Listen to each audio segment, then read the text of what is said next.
දෙවන කොටස සඳහා අපි ගෙවතු වගාවට ඇති එක් අභියෝගයක් ගැන කතා කරන්නෙමු. අවම වශයෙන් ඕනෑම ව්‍යාපෘතියක අවදානම අඩු කිරීමට අවශ්‍යය. ඔබ හොඳම දේ සොයා ගන්නා තෙක් ආරම්භයේදීම කුඩා සාම්පල බොහොමයක් උත්සාහ කරන්න. වැරදි උෂ්ණත්වයකදී පැල හිටෙව්වහම පැල බොහොම අඩු ප්‍රමාණයක් එන්නේ. මේ පේන්නේ බණ්ඩක්ක පැල මම හිටෙව්වා 10ක් විතර මේ පොඩි ඊට ප්‍රමාණය. අන්තිමට හැදිලා තියෙන පැල දෙකයි. ඒ කියන්නේ මේ දවස්වල ටිකක් සීතල වැඩි. මේ පේන්නේ වැඩි හොඳ නැති රට ජාතිය පාවිච්චි කළා මම සුදු පාට රට ලුණු හැදුවා. ඒ පාත්‍යත් වැඩි සරුවක් නැහැ. මේ පේන්නේ ගෝවා පැල. මේ උෂ්ණත්වය දැන් ගෝවා වලට වැඩි. ඉතින් මේ පැල දැන් මීට වැඩි හැදෙන්නේ නැහැ. මේවා දැන් මැරලා යනවා. සෑම ශාකයකටම එය වැඩිවීමට කැමති උෂ්ණත්වයක් ඇත.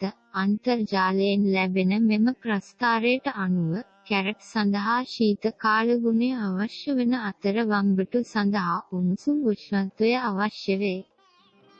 විවිධ උෂ්ණත්වවලදී බීජ වලින් ශාක පැමිණීමට ගතවන දින ගණන මෙයින් පෙන්눔 කෙරේ. මෙම ප්‍රස්ථාරයට අනුව බොහෝ එළවලු සඳහා කොළඹ ගෘහ ගෙවතු වගා කළ හැකිය. ෆ්ලොරිඩාවේ වෙස්ට් පාම් බීචයේ උෂ්ණත්වය සමග සසඳන්න. ගෙවතු වගාව කරන්න තියෙන ලොකු අමාරුවක් තමයි මේ හරි විදිහට මේ පැලවෙන්න විශ්වාසයක් ඇති ඇට හොයාගන්න එක.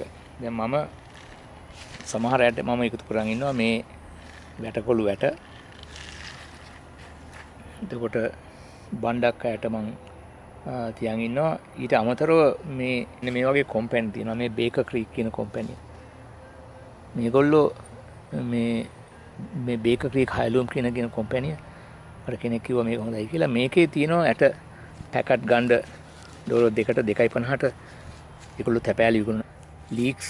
එතකොට ලෙටස්, බීට්රූට්, ඒ වගේම බීන්ස් මේවා ගත්තේ මේ කම්පැනි. මේකේ හොඳේ තමයි දිලීර වර්ග වලින් බේරන්න මේක හදලා තියෙන කියලා සමහර කම්පැනි කියලා තියෙනවා. මේකේ නෙමෙයි. ඒ වගේම මේගොල්ලන්ගේ මේ ඉන්ටර්නෙට් වෙබ්සයිට් එකේ තියෙනවා රිවිව්ස්. එක කෙනා එක පළාත්වල වගා කරලා ඉතින් ඒගොල්ලෝ කියනවා මේ හරිය නම් මට මේවා හැදුණා. මේ හරිය හැදුන්නේ නැහැ. මේ හරිය මේ කාලේ හැදුණා කියලා. ඉතින් සෑහෙන කණ්ඩායමක්ගේ අදහස් මේ වෙබ්සයිට් එකේ තියෙනවා මොන ඇට මොන කාලෙද පැලකුණාම වැඩ කරන්න. ඒක විශාල ප්‍රයෝජනයක්.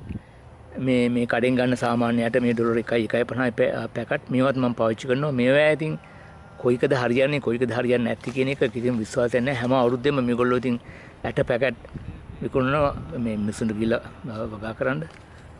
මම සාමාන්‍යයෙන් එක දේවල් කරලා හදලා බලනවා. හරි ගියොත් ඒවා ඇට මන් තියා ගන්නවා ඊළඟ අවුරුද්දට. මේවා ඉතින් විශ්වාස නැහැ. එකම දේ මේ බොහොම පොඩි ගාණක් නිසා එච්චර විශාල වියදමක් නැහැ මේවා අත්හදා බලන්න එක වර්ගවල. ඉතින් කොයිකද හරියන්නේ කියන එක තාමත් ඉතින් මම දන්නවා මේ මෑකරල්ලගේ තාම මම කැමති જાතියක්. මේක ඇට මන් තියාගත්තා. ගෝවා වරදක් නැහැ. මේ බීට්‍රූට් જાතියත් සමහරට වරදක් නැහැ. මේ බණ්ඩක්ක වැඩ හරි ගියා. ලෙටස් හරි ගියේ නැහැ. බ්‍රොක්ලිත් හරි ගියේ නැහැ. මේක තිබුණාට මේක වැරදි වර්ගයක් වගේ මට මෙයා වුණේ. මේකත් රාබු හොඳ જાතියක්.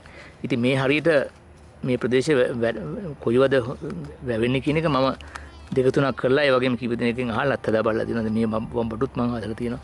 කැරට් හදලා තියෙනවා. ලීක්ස්ුත් මම මේව බලලා තියෙනවා. ඉතින් මේ දැන් මේවා ඇත්තටම රිවිව්ස් එකම එච්චර අමාරුයි. අපේ ඉන්ටර්නෙට් එක හොයාගන්න. ඉතින් ඒකෙන් එච්චර මේ පෙන්වන්නේ බේකර් ක්‍රීක් වලින් ගත්ත ඇට වලින් හැදිච්ච බෝංචි.